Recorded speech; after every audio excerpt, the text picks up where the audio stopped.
Salut la compagnie, c'est Jules Melon et aujourd'hui dans Impro Ciné Critique, je ne suis pas dans la Melon mobile mais quand même très à chaud, je sors de ma séance de cinéma personnelle à la maison pour vous parler d'un film sorti sur Netflix. Mais pas n'importe lequel puisqu'il s'agit du nouveau long métrage d'un certain David Fincher. Et oui, après Manque, à nouveau en VOD, hein. Je crois qu'on ne le verra plus jamais en sortie cinéma direct, du moins avec un gros studio. Je vais peut-être expliquer pourquoi d'ailleurs à travers ce film qui s'intitule The Killer, qui est une adaptation d'une bande dessinée française, ou du moins francophone, hein, je ne veux pas dire de bêtises, qui s'appelle Le Tueur, bon, et qui réunit au casting dans le rôle principal du tueur sans nom, Michael Fassbender, ou Michael Fassbender, hein, vous prononcez comme vous voulez, et alors, quelques apparitions d'autres actrices et acteurs, notamment Tilda Swinton, voilà, qui est là, il y a aussi Charles Parnell ou Hollis Howard. Et alors, l'histoire, elle est vraiment basique et simple, un petit peu à l'image de son personnage principal aussi, mais bon, on va suivre un tueur à gages qui est très solitaire, froid, méthodique, hein, voire même cynique sur certaines choses, hop, hop, hop. Il tue ses victimes comme ça, sans scrupule, et sans s'attacher à la cause derrière pour laquelle on l'engage, vraiment, comme ça. Et alors, on passe toute une partie de la séquence d'intro à nous présenter ce monsieur avec sa voix off, tout ça, j'y reviendrai après. Et à un moment, alors qu'il est à Paris, il rate sa cible, enfin il foire sa mission, et donc il se sent menacé. Oh, enfin du changement, quelque chose qui va le sortir de sa routine. Et en effet, il va se rendre compte qu'une fois rentré chez lui, entre guillemets, il va être en danger. J'en dis pas plus, je ferai une zone spoiler quand même, bien que ce soit pas le film où il y a énormément de choses à spoiler, mais bon, un petit peu.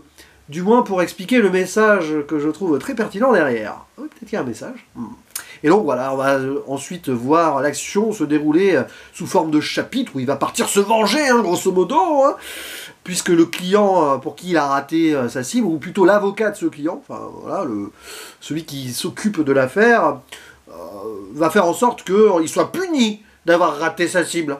Donc il va se défendre et essayer de traquer ceux qui peuvent peut-être le traquer. Hein, comme ça. Et ça va la mener dans d'autres pays, République Dominicaine, revenir aux États-Unis, Nouvelle-Orléans, New York, en Floride, Chicago, je crois aussi. Bon bref, on voyage un petit peu quand même. Et toujours du point de vue de cet homme, qui est donc absolument anonyme, mais qui pratique, on va dire, une sorte d'auto-persuasion, de mantra, même du yoga au début. Et il a donc des principes très précis qui nous sont répétés dans le métrage plusieurs fois. Grosso modo, il faut toujours respecter le plan qu'il a établi, il ne doit jamais improviser, vraiment, aucunement faire confiance à qui que ce soit, et donc rester neutre, peu importe, il tue parce qu'on lui demande de le faire, hein, il empoche la mise et c'est tout. Et jamais dire oh tiens, oh, est-ce que c'est pas bien ce que j'ai fait parce que c'est une bonne personne, peut-être que j'ai tué, bon, peu importe. Vraiment, simple, basique, comme le dirait Orelsan.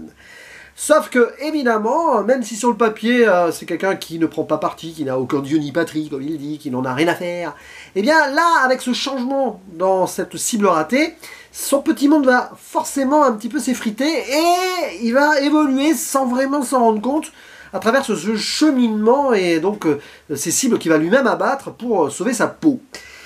Et c'est très fort parce que ici David Fincher nous fait un métrage sans surprise au niveau de l'intrigue. Vraiment, c'est une ligne droite, hein, avec comme un jeu vidéo. On avance, tac tac tac.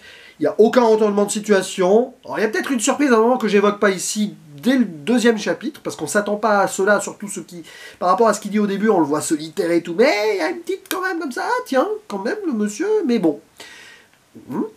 Et après, en fait, David Fincher, ici, il explose complètement son intrigue. Alors, il suit une BD, bon, qui doit être quand même plus basée sur la forme et le visuel, à mon avis. Je n'ai pas lu. Hein. Mais alors, il s'en fiche de son scénario. Et pourtant, celui-ci a été écrit par Andrew Kevin Walker, avec qui il avait travaillé notamment sur Seven, mais après, il a été ghostwriter d'autres films, je crois God Girl, hein, qui n'était pas crédité, mais il était là.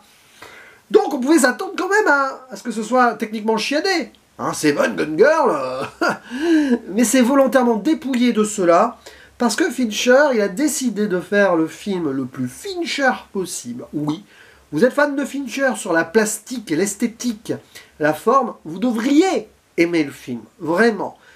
Certains pourraient dire que c'est une sorte de auto-citation perpétuelle de Fincher ici, oui. Mais en fait, pour moi, c'est parce qu'ici, il a voulu faire peut-être inconsciemment, parce qu'il adapte une BD qui ne raconte pas ça normalement, mais faire passer un message sur lui, son rapport à ce qu'il a pu avoir comme déboire ou non avec l'industrie cinématographique, notamment les gros studios hollywoodiens, qu'il a depuis quitté pour maintenant être sur Netflix depuis Mindhunter, la série, et puis manque donc ce film. Je crois qu'il avait fait aussi House of Cards, enfin il avait coproduit, peut-être fait des épisodes, mais le monsieur, là, depuis Gone Girl, ça va faire bientôt 10 ans quand même, il a quitté le monde du Hollywood cinématographique pour les sorties en salle directe, du moins, enfin, voilà. Et là, j'ai l'impression qu'il nous fait vraiment quelque chose à ce niveau. Il dit des choses.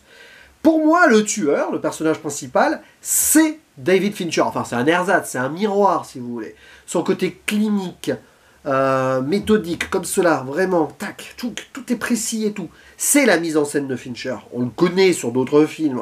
Il est vraiment très précis là-dessus, sur tout ce qu'il a pu faire. Et bien là, la forme épouse parfaitement les actes du personnage principal. Alors c'est là où on dit « Ouais, mais alors, le scénario et tout, mais le cinéma, là, c'est la forme ici aussi. Et le fond, il y a les deux. Oubliez l'histoire. Voyez ce film comme une expérience esthétique, une ambiance. On est un peu dans le néo-noir par moment. Vous allez réfléchir peut-être à des films comme Drive, si vous voulez, un petit peu dans ce genre-là, mais c'est pas dans l'approche de Winding Refn, pour autant. Mais il y a cette idée avec le personnage principal qui est très solitaire et qui réfléchit beaucoup, mais là, on a vraiment sa voix off, c'est quand même un peu différent.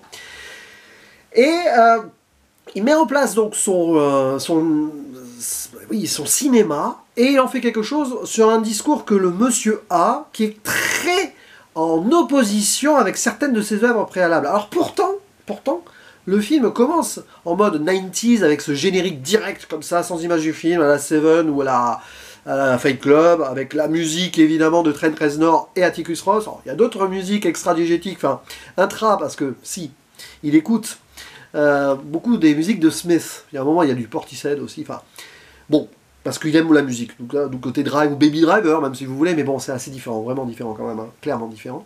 Donc il y a cette intro-là qui va rappeler, oh ouais, dès le début vous allez dire, oh ouais, tiens, on va revenir au Fincher de Seven et de Fight Club. Pas vraiment. C'est presque l'anti-Fight Club, le message de fin, j'y reviendrai en zone spoiler. C'est presque aussi un anti-Zodiac. Zodiac, voilà, on suit des enquêteurs qui cherchent un tueur en série dont on ne voit pas le visage, on sait rien. Là c'est l'inverse, on a un tueur, pas en série mais à gage, dont on sait tout et dont on suit le cheminement, vraiment, limite on a tout, c'est ce qu'il y a dans son cerveau. Donc on le voit que lui, même si on ignore son nom, quand même, comme le Zodiac, au final. Mais, voilà, on est là, paf, dans sa tête, tout ça, tout le temps. Donc on vraiment à fond. Même si Fincher, il est toujours, on va dire, fasciné par le tueur qui n'a pas de nom. Parce qu'il y a John Doe dans Seven, le Zodiac, on sait même pas qui c'est. Et là, forcément, c'est quelqu'un qui n'a pas de patronyme. C'est très important, ça, quoi. C'est vraiment une sorte d'homme sans nom, si vous voulez. On a presque un western urbain mondial où il voyage, donc c'est assez étonnant ça, mais c'est très classique aussi. Et Fincher, voilà, il se met à travers ce personnage qui va se remettre en question après avoir fait toute une série de trucs et avoir fait ça toute sa vie. Comme Fincher, il a fait toute une série de films, il a fait ça toute sa vie pour des studios, il a fait de super films, évidemment. Mais voilà, depuis, il a été désabusé pour plein de choses et il se retrouve là, donc, sur Netflix avec sa propre liberté. C'est un film d'une, voilà, où il vole de ses propres ailes à fond, comme dans Manque, où il a pu réaliser quand même le projet de son propre papa. Et il racontait déjà des choses sur Hollywood. Là, il poursuit avec un sujet qui n'a rien à voir avec le cinéma, mais en filigrane, en allégorie, voilà, vous voyez le truc. Pour moi, c'est clair, je vais expliquer dans un spoiler.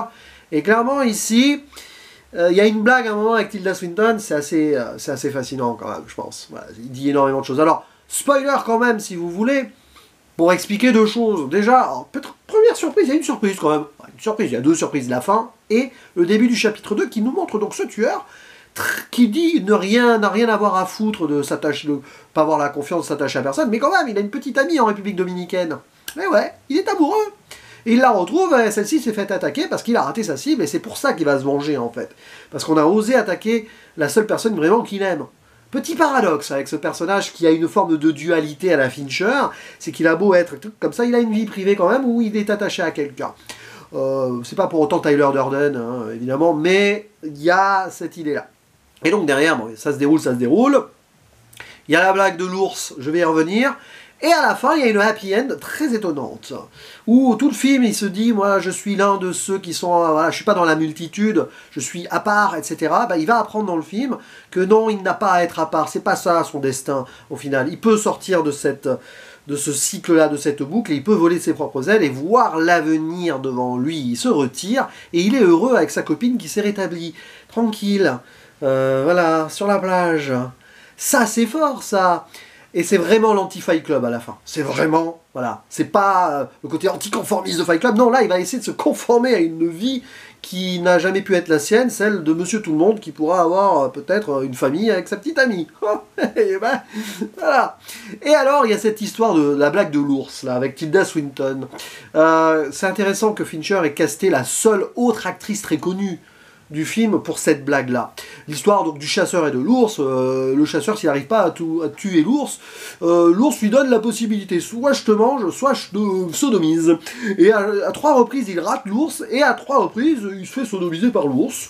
Et l'ours lui dit à la fin, oh ben, en fait, t'étais vraiment venu me tuer, ou c'était pour autre chose que tu es venu dans la forêt? Et moi, je pense qu'ici, Fincher, alors c'est peut-être tiré par les cheveux, vous avez le droit de pas être d'accord avec moi, mais j'ai ressenti ça clairement, et je sais que l'ami le bûcheron du cinéma, s'il passe par là, a ressenti la même chose. On s'est échangé quelques audios là, juste on a fini le film presque en même temps et on a discuté 2-3 minutes dessus. Et bien pour moi ici, c'est clairement le chasseur, donc c'est Fincher, tout ça, il est revenu à Hollywood. Et pourtant, hein, il s'est pris un ours dans l'arrière-train dès le premier film qu'il a réalisé, à savoir Alien 3. Et puis bon, finalement, maintenant ça suffit. Il a pris conscience qu'il avait marre de se faire sodomiser. Il a quitté ces studios-là. Il fait des films sur Netflix. Et voilà. Et ça rend l'idée quand même intéressante, non? Oui, il vole de ses propres ailes. Et c'est sûr que avec ce film-là, je le vois mal revenir dans un gros studio faire un film directement pour les grands écrans. Ça, j'en sais rien. Même que la fin, on pourrait imaginer qu'il pourrait prendre sa retraite dessus, vu que le tueur prend sa retraite, au final, après avoir réglé ses comptes. Bon, il prend sa retraite d'Hollywood, quoi, mais il va continuer à faire des films et des séries sur Netflix ou peut-être d'autres plateformes, allez savoir, avec sa liberté à 100%. Et donc il y a des scènes aussi dans le film, alors on peut remettre ça dans la zone spoiler ou pas, où là le trailer nous disait film d'action, peut-être pas du tout, à part une scène de baston là, très nocturne en plus, qui est frustrante, on voit pas grand chose dans la maison, mais je trouve ça très fort quand même, elle dit beaucoup de choses cette scène d'action là, qui est assez brutale quand même. C'est un film très contemplatif, posé, zen, quasiment yoga au début, on le voit là avec ses principes, son mantra. Et je trouve ça très fort. Et Michael Fassbender, il est bien là-dedans. C'est pas extraordinaire non plus comme prestation, mais il fait ce qu'on lui demande, et au final, il fait un petit peu de caméléon passe-partout, le gars qu'on reconnaîtrait pas, comme ça, enfin, on le remarquerait pas plus que ça, il va se fondre dans le décor, mais derrière, il en pense pas moins quand même. Hein. Moi, je trouve ça fort passionnant. Et voilà, et je vais refermer cette zone spoiler pour vous dire de découvrir The Killer, ça va pas vraiment plaire à tout le monde du tout, parce que certains vont s'ennuyer devant ce film, vont se dire mais qu'est-ce que c'est que ce truc, Fincher quand même, il nous avait habitués à mieux, notamment sur des scénarios plus fouillis et tout. Et ben non, il a dépouillé cela pour faire passer un message, avec sa propre liberté, parler de lui aussi, derrière ce tueur, certainement, mais par contre sur la mise en scène, c'est toujours impeccable, la photographie est remarquable. D'ailleurs, il a amené son chef-op de Mindhunter, et de Manque aussi, c'est son nouveau petit poulain là. Enfin, petit poulain, il doit avoir mon âge le monsieur, mais c'est pas grave. Et ouais, et voilà, c'est du pur Fincher, qui est vraiment conscient de faire du Fincher, qui parle de Fincher, au-delà d'une intrigue assez simple, mais assez plaisante à suivre sur quelqu'un qui, après avoir été dans cette routine-là, veut peut-être aussi, par défaut sur le papier, parce qu'il est obligé, en sortir, et peut-être prendre plaisir d'en sortir de cette routine. N'est-ce pas là aussi le message que Fincher a voulu faire passer sur, après tant de films à Hollywood, il a eu des contraintes, maintenant, bah, il est sorti d'une routine et il fait ce qu'il veut, il se fait plaisir sur Netflix. Alors, évidemment, hein, c'est un métrage qui demandera réflexion et maturité, je ne sais pas où je le classerai parmi les Fincher ni dans les films de l'année, mais il m'a suffisamment marqué pour que j'en fasse une vidéo quasi à chaud, et que quand même j'en trouve des choses passionnantes, donc ça c'est bien, c'est du cinéma, c'est sur Netflix, mais quand même, c'est du 7e art. N'hésitez pas à dire en commentaire ce que vous pensez donc de ce The Killer.